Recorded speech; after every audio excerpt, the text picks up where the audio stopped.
Hi friends, welcome back to Candela study circle. നമ്മൾ ഈ ഒരു സെഷനിൽ ഡിസ്കസ് ചെയ്യാൻ പോകുന്നത് Indian air force group X question പേപ്പറിലെ ഫിസിക്സ് ക്വസ്റ്റ്യൻസ് ആണ്. അപ്പം ഇതേ സിലബസ് തന്നെയാണ് ഇന്ത്യൻ കോസ്റ്റ് ഗാർഡിൻ്റെ GDക്കും ചോദിക്കുന്നത്. നമ്മൾ ഇതിന് മുന്നേ ചെയ്തിട്ടുള്ള ക്വസ്റ്റ്യൻസ് എല്ലാം air force previous year question paper എന്ന പ്ലേലിസ്റ്റിൽ അവൈലബിൾ ആണ്. ആദ്യമായിട്ടാണ് നിങ്ങൾ ഈ ചാനലിലെ വീഡിയോ കാണുന്നതെങ്കിൽ തീർച്ചയായിട്ടും ചാനൽ സബ്സ്ക്രൈബ് ചെയ്യുക. ഡിഫൻസ് ജോലിക്ക് പ്രിപ്പയർ ചെയ്യുന്ന നിങ്ങളുടെ ഫ്രണ്ട്സിനും ഈ ഒരു വീഡിയോ ഷെയർ ചെയ്ത് കൊടുക്കുക. ഒന്നാമത്തെ ചോദ്യം, when temperature of metal is increased it's V/I. ഇപ്പോൾ V/I എന്ന് പറഞ്ഞാൽ എന്താണ്? റെസിസ്റ്റൻസ് ആണല്ലേ. R is equal to V/I ആണ് അക്കോർഡിംഗ് ടു ഓംസ് ലോ.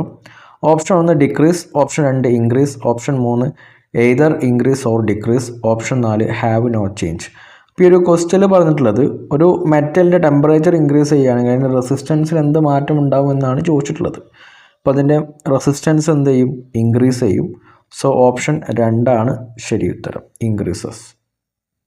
അടുത്ത ചോദ്യം, if G is the gravitational constant, small g is the acceleration due to gravity and R is the radius of the earth, then the ratio of G/G will be. Option 1 R²/m, option 2 R/m², option 3 R²m, option 4 m²/r. ഇപ്പോൾ ഈ ഒരു ക്വസ്റ്റ്യനിൽ പറഞ്ഞിട്ടുള്ളത് ഇവിടെ നമുക്ക് small g എന്താണെന്നും capital G എന്താണെന്നും R എന്താണെന്നും നൽകിയിട്ടുണ്ട്. അങ്ങനെയെങ്കിൽ റേഷ്യോ ഓഫ് G/G എന്താണെന്നാണ് ചോദിച്ചിട്ടുള്ളത്. സോ നമുക്കറിയാം acceleration due to gravity small g എന്ന് പറഞ്ഞിട്ടുണ്ടെങ്കിൽ Gm/r² ആണ്. അപ്പോൾ അതിൽ G/Gയുടെ വാല്യൂ, അതായത് ക്യാപിറ്റൽ G/Gയുടെ വാല്യൂ ആണ് ചോദിച്ചിട്ടുള്ളത്. അപ്പോൾ ജസ്റ്റ് നമുക്ക് ക്രോസ് മൾട്ടിപ്ലൈ ചെയ്യുകയാണെങ്കിൽ ഇവിടെ നമുക്ക് G/G ഈസ് ഈക്വൽ ടു എന്ത് വരും? R²/m എന്ന് വരും. സോ നമ്മുടെ ആൻസർ എന്താണ്? ഓപ്ഷൻ 1 ആണ്, R²/m. അടുത്ത ചോദ്യം, which of the following pairs of physical quantities does have same dimensional formula? ഈ ഒരു ക്വസ്റ്റ്യനിൽ പറഞ്ഞിട്ടുള്ളത് നമുക്ക് താഴെ നൽകിയിരിക്കുന്ന ഫിസിക്കൽ ക്വാണ്ടിറ്റീസിൽ ഏതിനാണ് ഒരേ ഡയമെൻഷണൽ ഫോർമുല ഉള്ളത് എന്നാണ് ചോദിച്ചിട്ടുള്ളത്. Option 1 tension and acceleration due to gravity, option 2 torque and momentum, option 3 torque and potential energy, option 4 torque and surface tension. അപ്പോൾ നമുക്ക് നൽകിയിരിക്കുന്ന ഓപ്ഷൻസിൽ സെയിം ഡയമെൻഷണൽ ഫോർമുല വരുന്നത് ഓപ്ഷൻ 3 ആണ്. ടോർക്കിൻ്റെയും പൊട്ടൻഷ്യൽ എനർജിയുടെയും ഡയമെൻഷണൽ ഫോർമുല സെയിം ആണ്. അടുത്ത ചോദ്യം, necessary condition to observe diffraction is that. അപ്പോൾ ഡിഫ്രാക്ഷനുള്ള നെസസറി കണ്ടീഷൻ എന്താണെന്നാണ് ചോദിച്ചിട്ടുള്ളത്. Option 1 the size of obstacle should be of the same order as wave length, option 2 the size of obstacle should be much smaller than the wave length, option 3 no restriction, option 4 the size of obstacle should be exactly λ/2. അപ്പം necessary condition to observe diffraction എന്നുള്ളതിൻ്റെ answer option 1 ആണ്. The size of the obstacle should be of the same order as wave length. അടുത്ത ചോദ്യം, which logic gate will produce the following output? അപ്പോൾ നമുക്കിവിടെ ഇൻപുട്ടും അതിൻ്റെ ഔട്ട്പുട്ടും നൽകിയിട്ടുണ്ട്. അപ്പോൾ ഇവിടെ ഇൻപുട്ട് 0 ആണ്, അതിൻ്റെ ഔട്ട്പുട്ട് 1 ആണ്. ഇവിടെ ഇൻപുട്ട് 1 ആണ്, ഔട്ട്പുട്ട് 0 ആണ്. അത് ഓപ്പോസിറ്റ് ആണ് വരുന്നത്. അപ്പം ഇതേത് ഗേറ്റ് ആണ്? ഇത് നോട്ട് ഗേറ്റ് ആണ്. ഓപ്ഷൻ 3 ആണ് ശരി ഉത്തരം. അടുത്ത ചോദ്യം, for an object to be in equilibrium what should be the condition? ഇപ്പോൾ ഒരു ക്വസ്റ്റ്യനിൽ പറഞ്ഞിട്ടുള്ളത് ഒരു ഒബ്ജക്റ്റ് ഇക്വിലിബ്രിയത്തിലാവണമെങ്കിൽ അതിനുള്ള കണ്ടീഷൻ എന്താണെന്നാണ് ചോദിച്ചിട്ടുള്ളത്. ഓപ്ഷൻ 1 ആക്സലറേഷൻ 0 ആയിരിക്കണം, ഓപ്ഷൻ 2 വെലോസിറ്റി 0 ആയിരിക്കണം, ഓപ്ഷൻ 3 ആക്സലറേഷനും വെലോസിറ്റിയും 0 ആയിരിക്കണം, ഓപ്ഷൻ 4 നൺ ഓഫ് ദിസ്. അപ്പം ഇതിൻ്റെ കണ്ടീഷൻ ഓപ്ഷൻ 1 ആണ്, ആക്സലറേഷൻ എന്തായിരിക്കണം? 0 ആയിരിക്കണം. അടുത്ത ചോദ്യം, on increasing temperature the resistance of semi conductors. ഇപ്പോൾ ഈ ഒരു ക്വസ്റ്റ്യനിൽ പറഞ്ഞിട്ടുള്ളത് ടെമ്പറേച്ചർ ഇൻക്രീസ് ചെയ്യുമ്പം സെമി കണ്ടക്ടറിൻ്റെ റെസിസ്റ്റൻസിൽ എന്ത് മാറ്റം ഉണ്ടാവും എന്നാണ് ചോദിച്ചിട്ടുള്ളത്. Option 1 increases, option 2 decreases, option 3 remains same, option 4 first rises then falls. അപ്പോൾ ഇതിൽ ഒരു സെമി കണ്ടക്ടറിൻ്റെ ടെമ്പറേച്ചർ ഇൻക്രീസ് ചെയ്യുമ്പോൾ സെമി കണ്ടക്ടറിൻ്റെ റെസിസ്റ്റൻസിൽ എന്ത് മാറ്റം വരും? അത് ഡിക്രീസ് ചെയ്യുകയാണ് ചെയ്യുന്നത്. ഓപ്ഷൻ 2 ആണ് ശരി ഉത്തരം.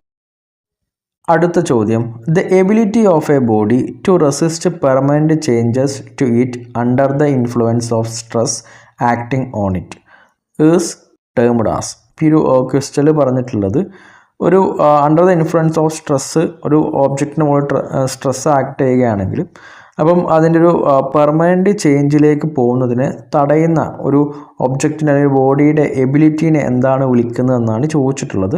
Option 1 rigidity, option 2 elasticity, option 3 plasticity, option 4 fluidity. ഇപ്പോൾ നമുക്ക് അറിയാം, വളരെ കോമൺ ആയിട്ടുള്ള ക്വസ്റ്റ്യൻ ആണ്. ഇലാസ്റ്റിസിറ്റി ആണ് ഈ ഒരു പ്രോസസ്സിന് പറയുന്നത്. ഓപ്ഷൻ 2 ആണ് ശരി ഉത്തരം. അടുത്ത ചോദ്യം, work done by the gas in an isochoric process is where all the parameters volume, temperature, pressure are standard.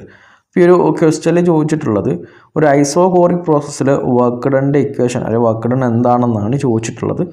Option 1 W = 0, option 2 W = P × V2 - V1, option 3 W = nRT log V final / V initial, option 4 W = infinity.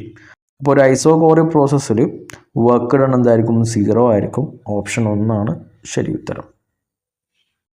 അടുത്ത ചോദ്യം, when A body moves with simple harmonic motion the phase difference between the velocity and acceleration is. ഈ ഒരു ക്വസ്റ്റ്യനിൽ പറഞ്ഞിട്ടുള്ളത് ഒരു object simple harmonic മോഷനിൽ move ചെയ്യുകയാണെങ്കിൽ അതിൻ്റെ വെലോസിറ്റിയുടെയും ആക്സിലറേഷൻ്റെയും phase difference ഏത് ആംഗിളായിരിക്കും എന്നാണ് ചോദിച്ചിട്ടുള്ളത്. Option 1 0 degree, option 2 90 degree, option 3 180 degree, option 4 270 degree. Option 2 ആണ് ശരി ഉത്തരം. അതിൻ്റെ ഫേസ് ഡിഫറൻസ് 90 ഡിഗ്രി ആയിരിക്കും. അടുത്ത ചോദ്യം, which of the following is A path function in thermodynamics. Option 1 work, option 2 density, option 3 internal energy, option 4 enthalpy. അപ്പോൾ ഈ ഒരു ക്വസ്റ്റ്യനിൽ പറഞ്ഞിട്ടുള്ളത് താഴെ നൽകിയിരിക്കുന്നത് ഏതാണ് പാത്ത് ഫംഗ്ഷൻ ഇൻ തെർമോഡൈനാമിക്സ് എന്നാണ് ചോദിച്ചിട്ടുള്ളത്. അപ്പോൾ നമുക്കിവിടെ നൽകിയിരിക്കുന്നതിൽ പാത്ത് ഫംഗ്ഷൻ ഓപ്ഷൻ 1 ആണ് വർക്ക്. അപ്പോൾ ഇവിടെ ഈ പാത്ത് ഫംഗ്ഷൻ എന്ന് പറയുന്നത് ഹീറ്റ്, വർക്ക് തുടങ്ങിയൊക്കെ പാത്ത് ഫംഗ്ഷനും, ഇവിടെ സ്റ്റേറ്റ് ഫംഗ്ഷൻ എന്ന് പറയുന്നത് temperature, pressure, internal energy, density ഒക്കെയാണ് ഈ ഒരു സ്റ്റേറ്റ് ഫംഗ്ഷനായിട്ട് അല്ലെങ്കിൽ സ്റ്റേറ്റ് വേരിയബിളായിട്ട് വരുന്നത്. അടുത്ത ചോദ്യം, uniformly charged conducting sphere with radius r and charge q is placed vacuum. The potential at point P at a distance r from the center of the sphere is. Assume electric potential at infinity to be 0. Option 1 0, option 2 q/4πε0r, option 3 q/4πε0r, option 4 q/4πε0r².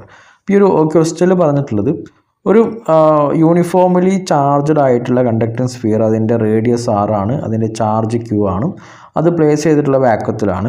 അപ്പോൾ ഈ ഒരു ക്വസ്റ്റ്യനിൽ പറഞ്ഞിട്ടുള്ളത് അങ്ങനെയെങ്കിൽ അതിൻ്റെ potential എന്താണെന്നാണ് ചോദിച്ചിട്ടുള്ളത്.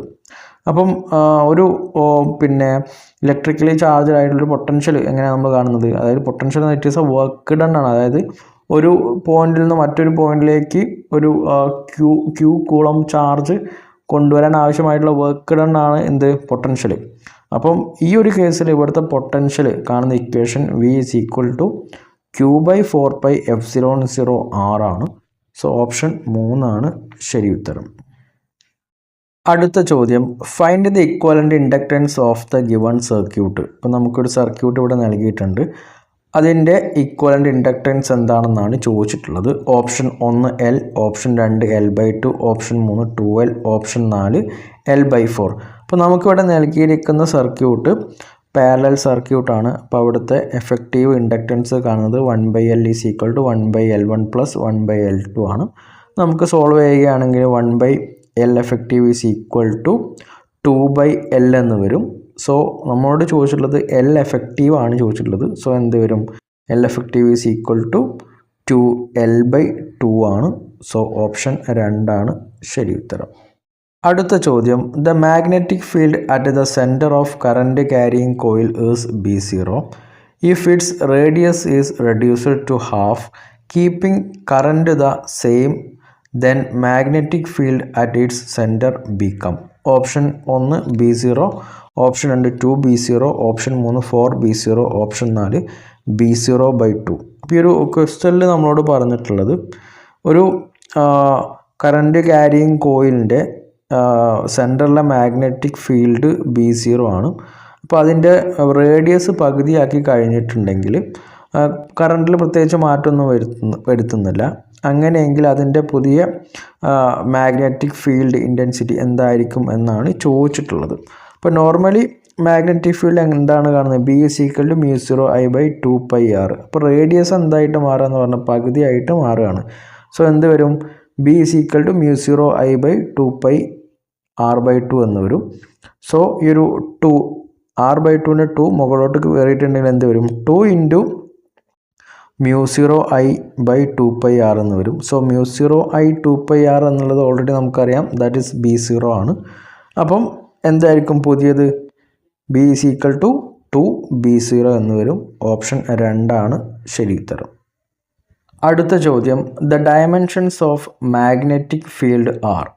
Option 1 ml³ T⁻²a⁻². Option 2 ml⁻0 T⁻²a⁻².